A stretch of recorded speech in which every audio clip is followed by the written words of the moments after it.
My useless sister needs to sell her failing company to me. That's what my brother said. Into a mic. At a packed rooftop promotion party thrown in his honor.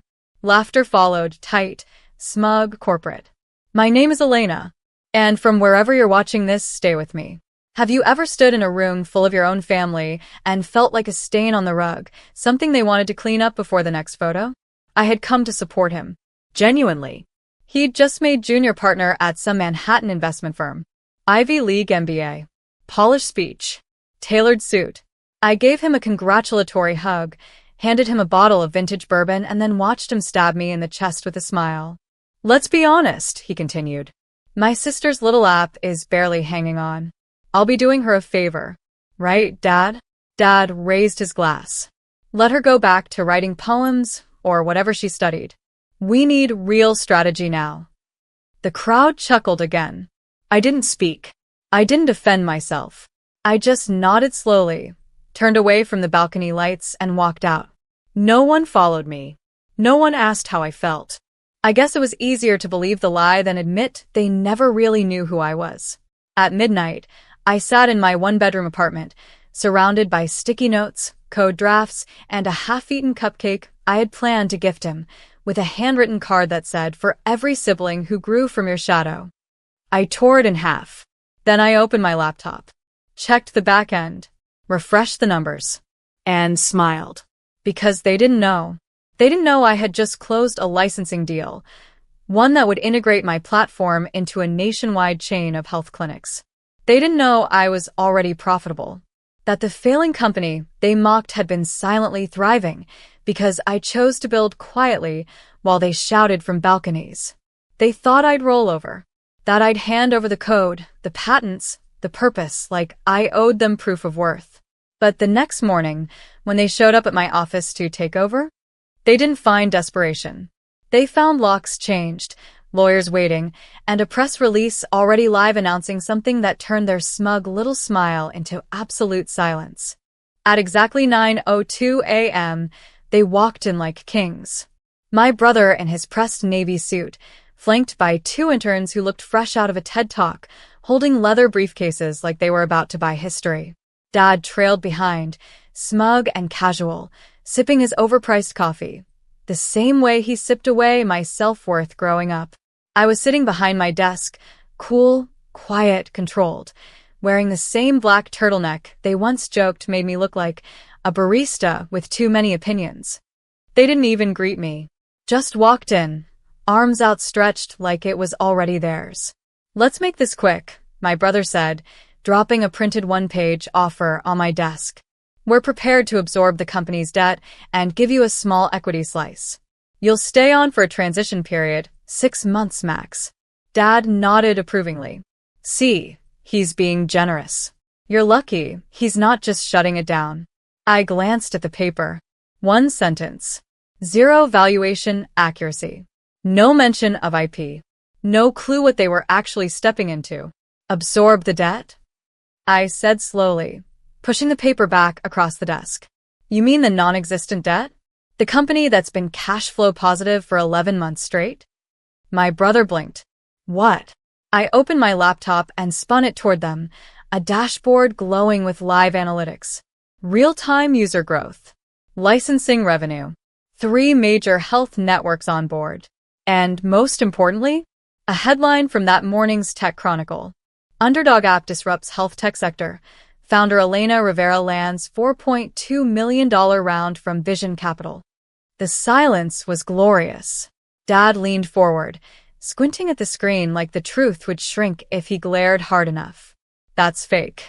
You never told us. Exactly, I said. Because I knew if I did, you'd try to own it without understanding it. Like always. My brother's jaw tightened. You're bluffing. That's when I handed him the second folder. Legal documents. Trademark registrations. A cease and desist draft addressed to him, pre-written the night before, just in case. You made a public offer last night to purchase my company, I said calmly. It was unsolicited, unprofessional, and defamatory. If you make another public statement, I'll sue for attempted hostile acquisition and reputational damage.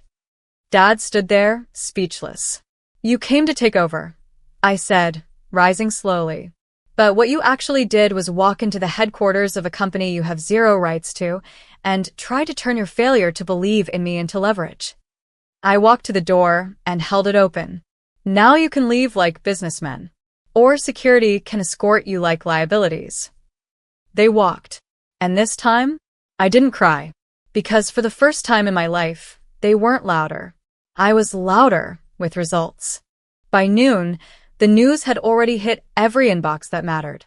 Vision Capital backs Elena Rivera's health tech platform in $4.2 million deal. From Dropout to Disruptor, the woman behind the next big healthcare breakthrough. While my brother scrambled to save face and Dad ducked calls from their country club buddies, my phone rang with something much more satisfying. Opportunity. A senior executive from Everpulse Health, the same billion-dollar network that had once ghosted my emails, was now suddenly very interested. Elena, he said, we'd like to revisit our last conversation. Translation? You ignored me when I was invisible. Now that I have weight, you want to dance. I kept it polite, professional, but I didn't forget. Not the investor who said, maybe your brother should pitch instead. Not the client who referred to me as the artsy sibling with no grit. I didn't forget because I don't need to. My success didn't grow in spite of them. It grew under them, like roots under concrete, quiet, relentless, patient. By late afternoon, my inbox had over 70 unread messages, interview requests, podcast invites, partnership offers. One subject line stood out. Urgent. Joint statement suggestion from family? I clicked. From my brother's assistant. Not even him, directly. We'd like to suggest a joint press release, clarifying the confusion from the promotion party and framing this moment as a collaborative sibling success story. I stared at the email, read it twice, then closed it. No reply. They wanted to soften the story, not for me, but for themselves. They didn't mind erasing me when I was the dropout. But now that I was headline material, they wanted back in the frame. I booked a solo interview instead. That evening, sitting across from a journalist who asked, how did it feel to be underestimated by your own family? I didn't dodge the question. I said, it felt like a storm I had to walk through without an umbrella, but I learned to dance in it. And when she asked what I'd say to my brother now, I gave her the truth. I'd say thank you for showing me that silence isn't weakness. It's a strategy. Because while they were busy laughing on balconies, I was building a rocket in the basement. And now? I wasn't just flying. I was out of their reach. A week after the headlines, I got a forwarded invite. Dad's 60th birthday. Private dinner. Black tie only. Hosted at his favorite steakhouse, with close family and respected guests only. No seat for me. I didn't even make the BCC list. My name was scratched from the menu, but my company? Featured. Listed in his bio as a proud example of entrepreneurial spirit within the Rivera family. The irony? They refused to claim me in person, but had no problem milking my success for bragging rights. It wasn't just insulting, it was predictable. And this time, I wasn't going to let it slide. I didn't show up to beg for a chair. I didn't email. Didn't argue. I simply made a call, one that took less than 5 minutes. You see, the Rivera birthday dinner was being held at the Langston, a venue recently bought out by a luxury hospitality group I had just signed a health tech integration deal with. They knew me. They respected me. So when I explained, very calmly, that my father's party was about to use my image without permission, they didn't blink. They canceled the reservation. Last minute. Without negotiation. When Dad's assistant called the restaurant to complain, she was told, unfortunately, the guest of honor's daughter is a client of ours, and she has final approval on all corporate branding. They moved the party to a second-choice location, a smaller, less glamorous venue across town. The same one my cousin used for her engagement dinner last year. No string quartet. No rooftop skyline. No brand-friendly aesthetics for the photos they'd planned to post online. And me? I booked a private dinner of my own. Not for revenge. For remembrance. I invited my lead engineer, my product manager, the UX intern who once cried when someone finally took her ideas seriously. We dined on our own terms, laughed from our bellies, shared a toast that meant something. To the misfits, I said, who were never invited to the party because we were too busy building the future. That night, I received a passive-aggressive text from Dad. "I heard what you did. You're making this personal." I didn't respond, because it was never personal.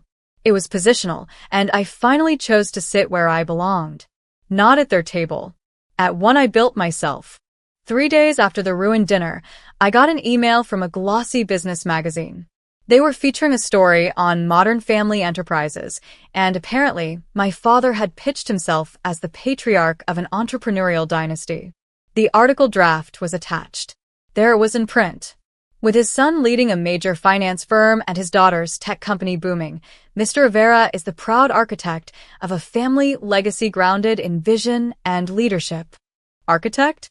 He hadn't written a single line of code, hadn't invested $1. The only thing he ever built was a wall between me and belief in myself. I stared at the article. My picture, taken from a public source, used without permission. My story reshaped. My name, wrapped in a ribbon and tied to a man who didn't clap at my graduation because I didn't have one. I could have ignored it, let it go. But erasure in a silk suit is still erasure. So I picked up the phone and called the editor. "Hi. I'm Elena Rivera, the daughter mentioned in your draft." A pause. Then, "Oh, yes, your father's assistant coordinated that.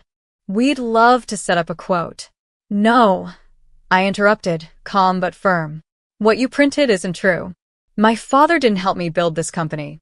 In fact, he called it a waste of time up until last month." Silence. "I'm happy to go on record, but only with the truth. Otherwise, I'll have my legal team address the unauthorized use of my likeness." By that evening, the draft was revised. The article now read, "Elena Rivera, founder and CEO of Oralink, built her company from the ground up with no family capital or guidance, redefining what a self-made story looks like." And just like that, the narrative shifted. Not in my favor in realities.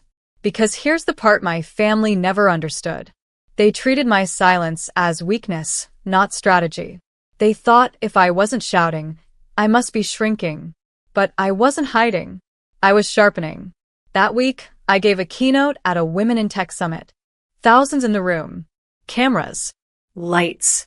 I told the audience, you don't have to come from power to create it. You don't need legacy to build impact.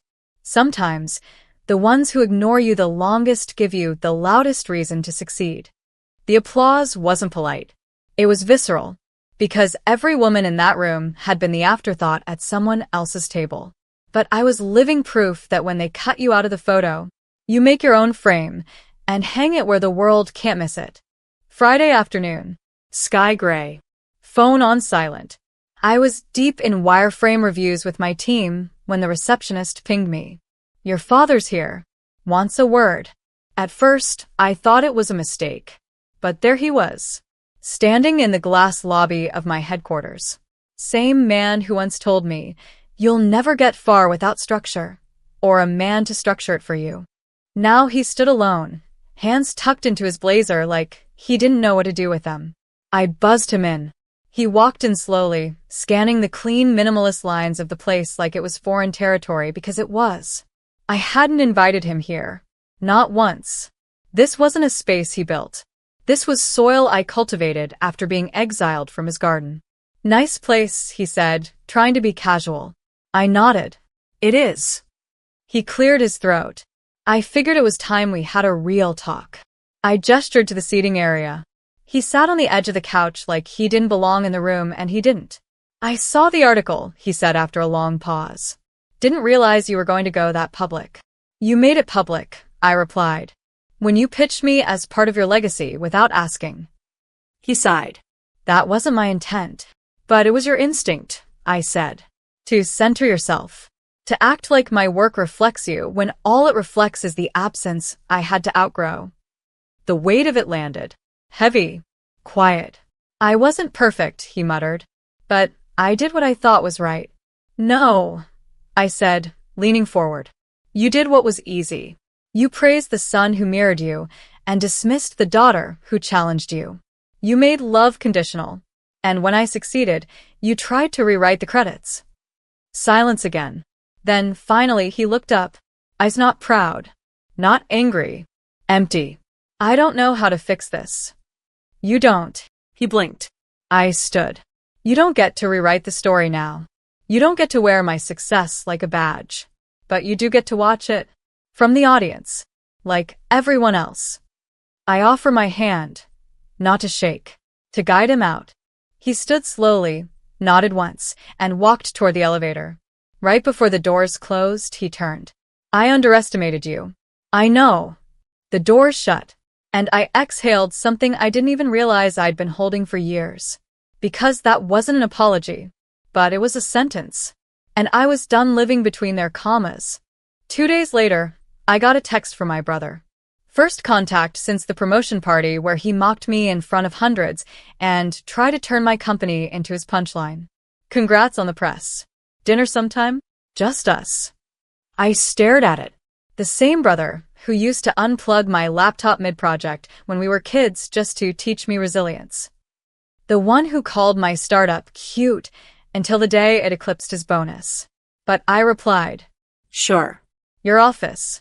Noon. I arrived with nothing but my phone, my silence, and a single printed article, the one where his own firm's analysts had reevaluated my valuation.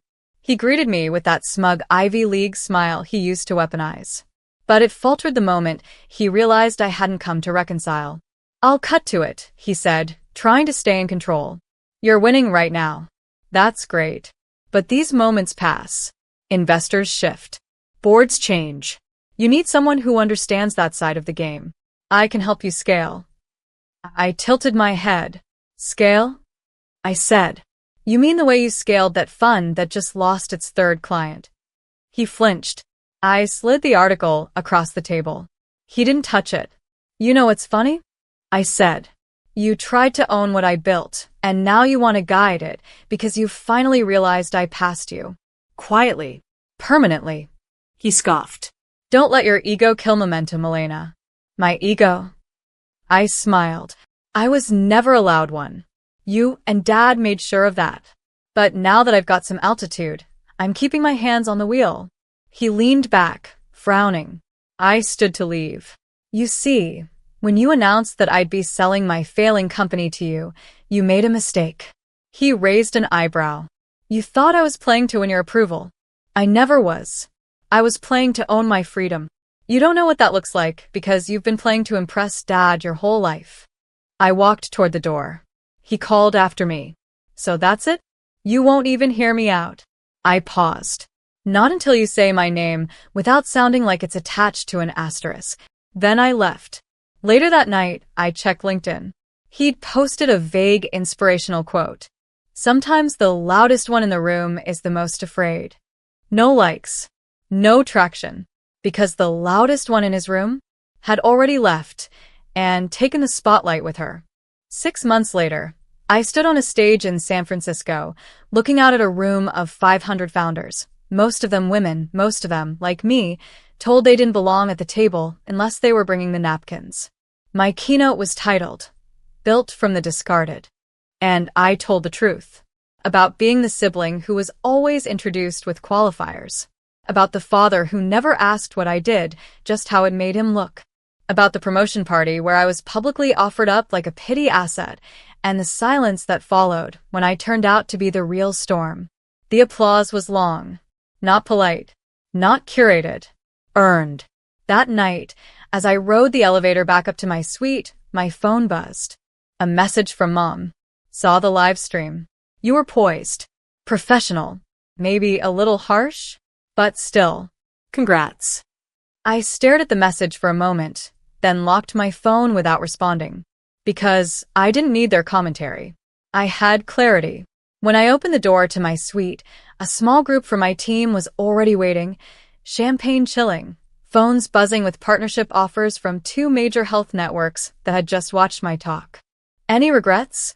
My lead developer asked, handing me a glass. I shook my head. No, I said.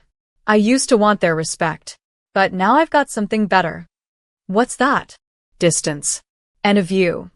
We clinked glasses.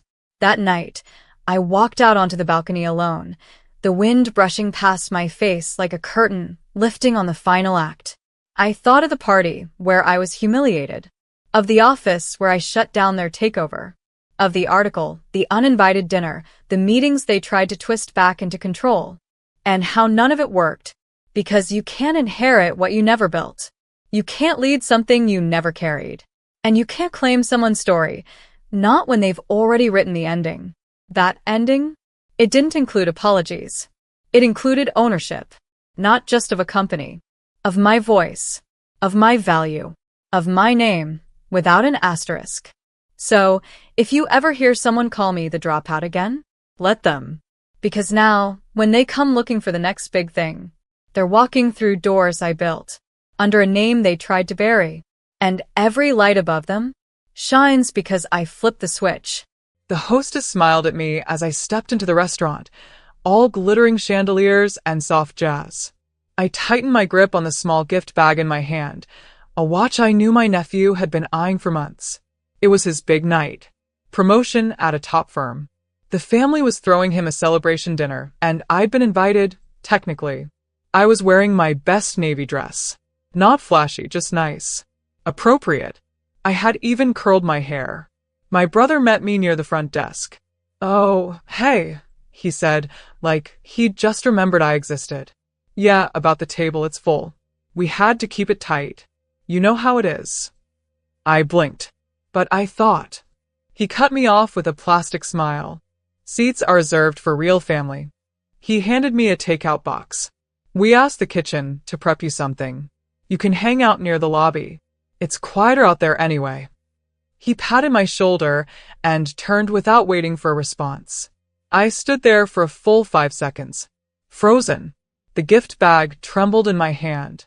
I walked slowly to the hallway near the coat racks, sat on a bench next to a potted plant, and opened the box. Cold steak. No cutlery. No napkin. Through the glass wall I could see them. My parents. My brother and his wife. My nephew, laughing, sipping wine, raising his glass to toasts I couldn't hear. They passed around the bottle of champagne I had sent as a gift. They handed him my wrapped present. He didn't even glance toward the door. I took a bite of the dry steak with my fingers. No one came out to check on me. No one called. But about an hour later, a man in a black vest approached me with a leather folder. "Are you Ms. Anna Gray?" he asked politely. I nodded. "This is the final bill," he said, handing it over. I opened it. $2,913.78. My heart didn't race. My hands didn't shake. Because I had expected this. From the moment they excluded me, I knew what would come next. They assumed I'd do what I always did. Quietly carry the weight. Smile. Pay. Disappear. I looked up at the waiter and smiled. I don't pay for strangers. I stood, brushed crumbs off my dress, handed the bill back to him, and walked out. My name is Anna Gray, and from wherever you're watching this video, stay with me. Because being excluded hurts until you realize the price of belonging is too damn high. I've always been the helper, the fixer, the one who quietly fills in the gaps everyone else pretends not to see. It started when I was a kid. My brother, Daniel, was the golden child. Loud, charming, always in trouble, always forgiven. I was the one who got straight A's, remembered everyone's birthdays, and washed the dishes without being asked. He crashed a bike. I lent him mine. He forgot his homework. I wrote it for him. He yelled, slammed doors, cursed our parents. They called him spirited. If I so much as raised my voice, Mom narrowed her eyes and said, "Don't be ungrateful." At 12, I was helping with the groceries. At 16, I was balancing the checkbook for Mom because numbers confuse her. When I got my first job, they joked that I'd finally be useful. By the time I turned 25, I had become the unofficial family accountant, chauffeur, and emotional trash bin. They didn't ask. They expected. And I delivered, like I was desperate to be accepted. Maybe I was. When Dad got sick, I was the one who handled the paperwork. Daniel showed up once to take a selfie by his hospital bed. He posted it with the caption, "Family first. Always." He got likes. I got bills. When Daniel got married, I helped pay for the catering just to ease the burden. At the wedding, my name wasn't even mentioned in the speeches. I was seated at the back, next to a cousin they barely spoke to. My mother whispered, "It's Daniel's day. Don't take up space." And every time I thought about pulling back, about saying no, Dad would say, "You're better than that. Be the bigger person." So I was. Every single time. When I found out about the dinner for my nephew's promotion, I only heard through a secondhand comment from my aunt. "Oh, they said you might not be able to come, since you're always busy." I wasn't even invited directly, just vaguely referenced. And yet I still bought a card, still ordered an expensive bottle of champagne, still cleared my schedule and showed up, hoping this time might be different. I should have known, because they didn't forget me. They remembered me perfectly, just not as a sister or an aunt. I was the one who pays, the one who doesn't complain, the one who picks up what they drop. It took me 33 years to see it clearly. I wasn't the family member they cherished. I was the utility they used. And when I sat in that hallway eating cold steak with my fingers, something inside me finally said, "No more." I don't know what hurt more, being handed that takeout box like a dog begging at the table, or realizing they never planned to let me sit in the first place. I replayed it on the bench over and over again. The moment my brother looked me in the eye and said, "Seats are reserved for real family." Not, "I'm sorry," not, "we overbooked." Just a smile and the kind of cold dismissal that makes your stomach twist. And the thing is, I still sat down and ate. Not because I didn't have pride, but because it was mine. I paid for that meal, just like I paid for the venue deposit, the wine, the last-minute custom cake when my nephew's girlfriend decided she didn't like the original one. When the family was planning this dinner, my brother casually texted, "Can you help us out a little? You know we're tight until next month." A little turned into $500 for the reservation, then $900 for the catering minimum, then an extra $300 when they decided to upgrade the champagne. He didn't say thank you. No one did. The most I got was, "You're good with money, Anna. You always save the day." Funny how the person who saves the day never gets invited to enjoy it. When I showed up at the restaurant, I wasn't expecting fanfare, but I was expecting a chair. Instead, I got a box and a bench. Through the frosted glass divider, I watched them cling glasses. My mother beamed at my nephew like he'd cured cancer. My father raised a toast to legacy, to family. They used those words like confetti. Pretty, empty, discarded. At one point, I saw them pass around the bottle I brought. They laughed harder with each pour. And when they opened my gift, yes, the one I handpicked and wrapped, they acted like it was from them. My name wasn't mentioned. Not once. They used my money, my effort, my presence, and erased me. It would have been easy to cry, but I didn't. Because somewhere between the first bite of cold steak and the sound of my own heartbeat in that silent hallway, something inside me clicked. Not anger. Not even sadness. Clarity. They hadn't just excluded me. They expected me to still pick up the tab. They assumed that no matter how invisible they made me feel, I would still pay to belong. But this time, I was done being generous to people who couldn't even make space for me at a table I paid for. The thing about being the one who always pays is, people stop seeing you as a person. You become a card swipe, a background act, a resource. But I'd learned something over the years, buried deep between the guilt trips and gaslighting. Power doesn't always shout. Sometimes it signs paperwork quietly. 3 weeks before the dinner, when my brother texted asking for a little help, I said sure. But I made a private call to the restaurant myself. The reservation? I put it under my name. The card on file? Mine. But I also gave them very specific instructions. Charge only the items ordered under my name. Do not include other tables, even if the group insists. And at the end of the night, please bring the final bill to me. The manager paused. Are you sure? I smiled. though he couldn't see it. Very. It wasn't revenge, not yet. It was preparation. Because I knew them. I knew the family that used real family as a weapon. I knew they'd seat me outside like an afterthought, but still expect me to pick up the cost of their feast. They always did. So I let them. I let them plan the party. I let them drink the champagne I paid for. I let them order appetizers, main courses, bottles of wine, and a cake with gold leaf frosting, all while pretending I didn't exist. They wanted me invisible? Fine. But they forgot that invisible doesn't mean powerless. They assumed I was just the same Anna I'd always been. What they didn't know was, I had learned. From the weddings I funded, but wasn't photographed in. From the hospital bills I paid when no one called to say thank you. From the family vacations I helped cover, only to be seated next to the luggage. I had learned how to smile while they used me. And now I had learned how to stop. So when I walked into that restaurant with a box of receipts in my purse and a plan already rolling, I wasn't walking in as the doormat. I was walking in as the one person in the building who knew what was coming. And they wouldn't see it until the end. When the plates were empty, the glasses drained, and the check landed not in front of them, but in my hands. Only this time I wouldn't be signing it. The dinner was winding down. Through the frosted glass, I could see them laughing. My brother leaning back in his chair like he owned the place, my nephew clinking glasses with his girlfriend, my parents nodding with pride like they'd all built something noble together. They didn't even glance at the hallway where I sat. But the waiter did. He walked toward me with that calm, polite professionalism that fine dining staff carry like armor.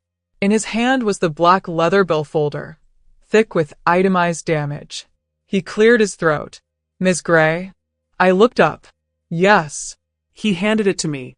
As requested. $2,913.78.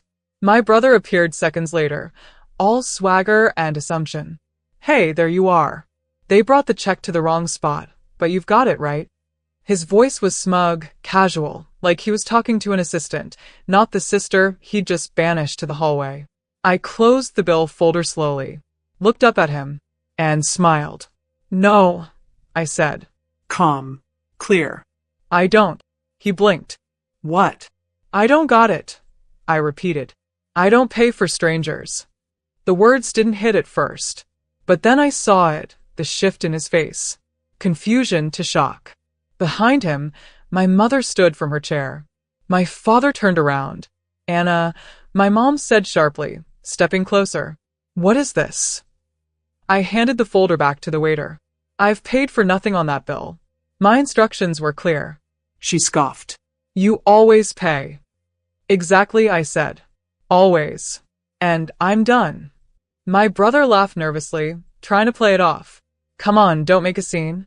Oh, no scene, I said, standing. Just a receipt. One that doesn't belong to me anymore.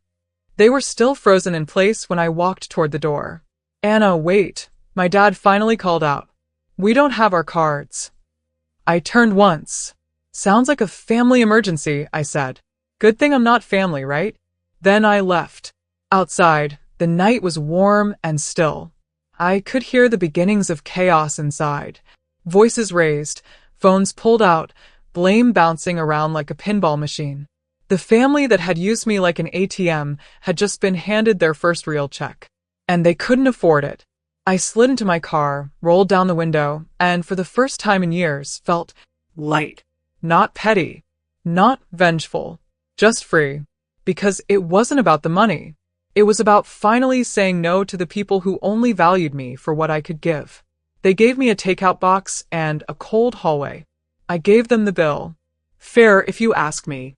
It took less than 10 minutes for the spiral to begin.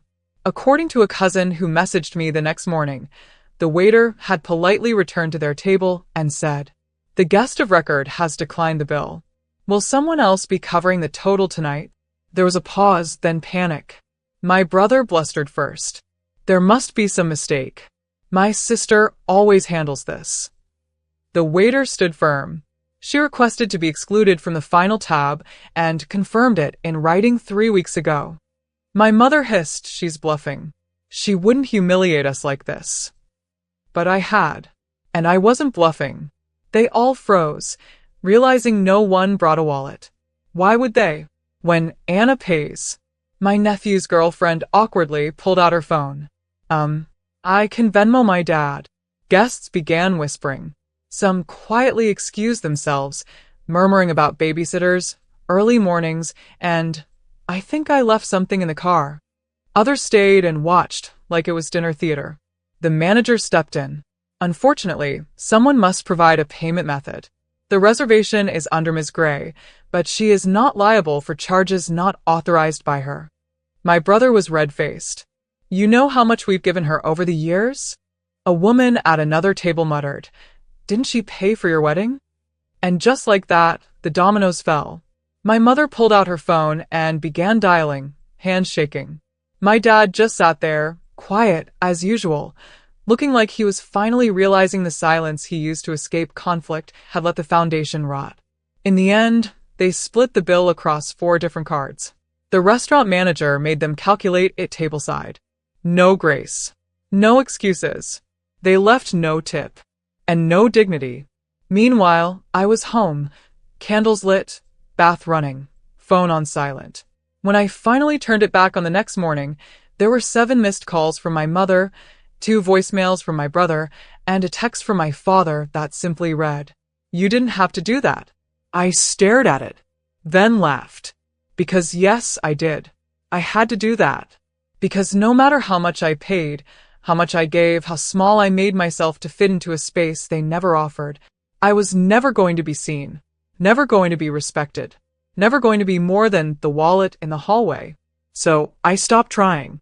And as they sat stewing in their own entitlement, desperate to explain what happened without admitting why, I had already moved on. They threw me out of the celebration. I handed them the cost.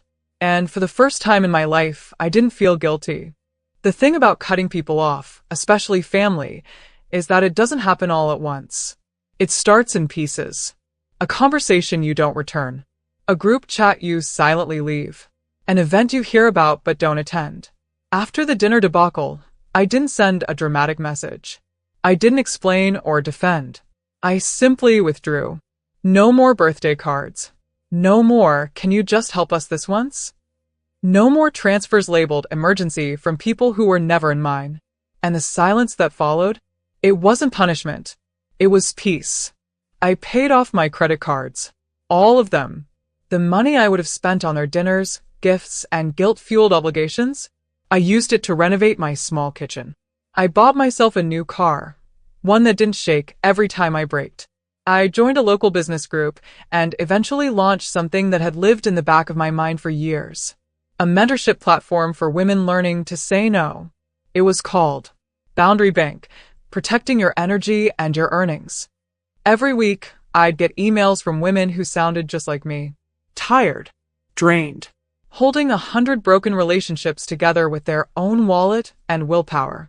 One woman wrote, I've paid rent for my sister for 4 years. I can't say no. She says it's just what family does. I replied with a single sentence. Family that drains you isn't family, it's a debt. We had hundreds of sign-ups within 3 months. Apparently, I wasn't the only one who had been paying for inclusion. Then one day, I received a message from my cousin Leah. She had always been quiet at family events, but she'd seen everything. Her message simply said, What you did. Legendary. It made me question everyone I've been letting eat off my plate. I smiled. Not out of pride, but relief. I hadn't burned a bridge. I had walked off a pier they never let me stand on in the first place. And without that weight, I could finally build something real. I didn't miss the forced phone calls. I didn't miss pretending to laugh at jokes that cut too close. I didn't miss being the hero in a story where no one even knew my name. I only missed one thing. Myself. The version of me that existed before I learned to equate love with sacrifice. And now I was getting her back. One clear boundary at a time. One unpaid invoice at a time. One breath of freedom at a time. 12 months since I walked out of that restaurant. 12 months since I handed them the bill they always assumed I'd cover, literally and metaphorically. 12 months since I finally stopped trying to earn a seat at a table built on conditions. And in that time, I'd built my own. Not metaphorically. A real, wooden table. Long, handmade, smooth-edged. It sat in the center of my small but beautiful home. And one night, I invited 6 people over. Not family by blood, but by choice. Colleagues. Friends. One neighbor who once brought me soup when I had the flu and never expected anything back. We shared stories over roasted vegetables and wine. We passed plates. We listened, really listened. At some point, someone brought up that dinner. They'd heard bits and pieces through the grapevine. My cousin Leah had shared a few of the cleaner details. "What did your brother say when you walked out?" one of them asked. I laughed. Probably nothing useful. And then I said the thing I hadn't said out loud until that night. They made it clear I didn't belong. So I paid them back with nothing. There was a beat of silence. Then smiles. Not smug ones, soft, knowing ones. Because they understood. They had been there, too. Excluded. Dismissed. Expected to give more than they were ever offered. And now we were all here, sitting at a table that didn't cost us our self-worth.